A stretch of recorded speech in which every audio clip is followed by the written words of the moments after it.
Videa Plataforma y Radio Vox 103.3 FM presentan Desde la Capital, con la opinión de...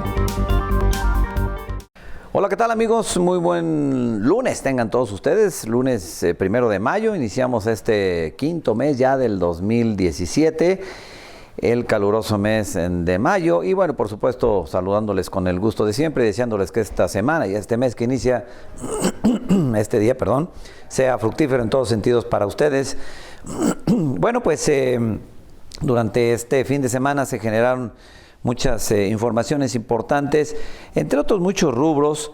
Bueno, pues en el Estado de México siguen las campañas políticas, como sea, es electoral y políticamente hablando, pues la entidad pues, más importante del país, en términos por lo menos de sus números, su padrón y lo que significa y lo que está en juego, pues como una especie como de antesala, digamos, de la elección presidencial. Por eso acapara tanto la atención también la elección justamente ahí en el Estado de México, vecino de Michoacán en una buena parte. Y bueno, pues viene a cuento esto porque uno de los muchos señalamientos que se hacen entre sí los candidatos, casi todos ellos de manera fundada, hay que decirlo, porque pues todos los políticos tienen cola que le pisen. Particularmente el caso de esta profesora Delfina Gómez, que es la candidata de Morena precisamente a la gobernatura del Estado de México, y quien, bueno, pues ha sido no señalada, sino comprobado, pues que también, como todos los demás políticos, digo regularmente así son, pues utilizan el cargo público, el que sea, para beneficio personal. También el caso de ella. ¿Y por qué cito el caso de ella? Bueno, pues porque los señores de Morena a veces se dan como golpes de pecho, baños de pureza, decir, no, la corrupción está en el PRI. Sí, ya sabemos que la corrupción está en el PRI. No, la corrupción está en el PAN, ya lo sabemos también. El problema es que ellos jamás se asumen como corruptos tampoco. Ellos señalan nada más al de enfrente, en lo cual tienen razón. El asunto está que su dedo jamás señala a sí mismos, y con hechos se demuestra pues que son exactamente iguales.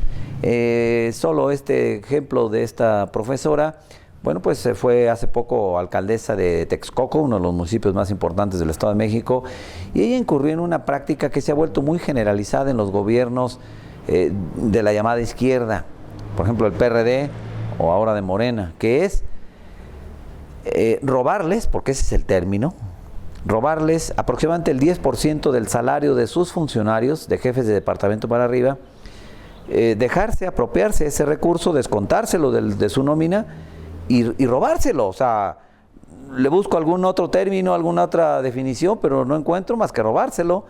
Eso sucedió, y aquí en Michoacán saben los perredistas mucho de eso, porque en el gobierno de Lázaro Cárdenas Battel y sobre todo en el de Leonel Godoy, se dio la práctica de que a los no cientos, miles de servidores públicos, repito, del nivel de jefe de departamento hacia arriba, en esos gobiernos entre el 5 y el 10% del salario se les descontaba, pero en automático.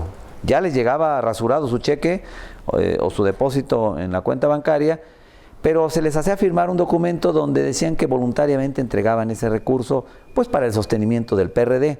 El problema es que primero no era voluntario, porque al que no lo firmaba, a la siguiente quincena lo corrían, dejaba de ser voluntario. Segundo, ese dinero jamás fue a llegar al PRD. La lideresa de ese partido, Fabiola Alanís, en ese tiempo, se encargó de lavarse las manos y de decir, bueno, aquí al PRD nunca llegó ese dinero, porque efectivamente ese recurso no llegaba al PRD como supuestamente era lo que se argumentaba. ¿Dónde quedó? Bueno, pues uno infiere que entre el tesorero y el gobernador en ese momento, pues ¿de dónde más podía quedar ese dinero? Y hablamos de cientos de millones de pesos, porque cada quincena, entre el 5 y el 10%, repito, de todos los jefes de departamento, directores, subsecretarios, coordinadores, secretarios, todo el mundo tenía que entregar su cuota de ese porcentaje, repito, a una causa que nadie sabía cuál era, pero que volvió a muchos millonarios por quedarse con ese dinero. Es una práctica que se ha vuelto recurrente. Se supone que en el actual gobierno ya no existe, según dicen las autoridades. Bueno, ya no se han quejado los trabajadores, debemos suponer que así es. Y sin embargo, bueno, pues esta maestra de la que hablábamos también incurrió en ello, se robó ese dinero de sus colaboradores Y bueno, ella dice, es que era para, ellos querían dárnoslo. Es más, ellos venían a mi oficina y me decían, maestra, por favor, quítenos el 10% del salario. Yo creo que eso es muy común, ¿no? Que alguien vaya y le diga al patrón, oiga, descuénteme, por favor, yo quiero que me descuente para que, pues, colaboremos con el partido. Por supuesto que esas son estupideces, pensarlo así. Es una manera moderna y elegante, entre comillas, que han encontrado los gobernantes para hacerse millonarios a costa de sus colaboradores. Y aguas con que alguno repele o ponga el grito en el cielo, porque lo corren. A final de cuentas son cargos, pues, de confianza, con la posibilidad de correrlos en cuanto el patrón así lo decide. Esa es la política en este país. Para eso es el gobierno en este país, en los ayuntamientos, en los estados, en la federación, y todos son exactamente iguales. Que no nos vengan con los cuentos de que el corrupto es el de enfrente y que yo no lo soy. En la política es casi imposible que alguien señale a otro sin que se muerda la lengua, ¿no? Porque así está hecho nuestro sistema, así de corrompido está. Así es que, pues, que no nos vengan con esos cuentos de que, repito, la corrupción está en la casa de enfrente. Es cuanto. Muy buenas tardes. Desde la capital, con la opinión de Radio Vox 103.3 FM y Videa Plataforma.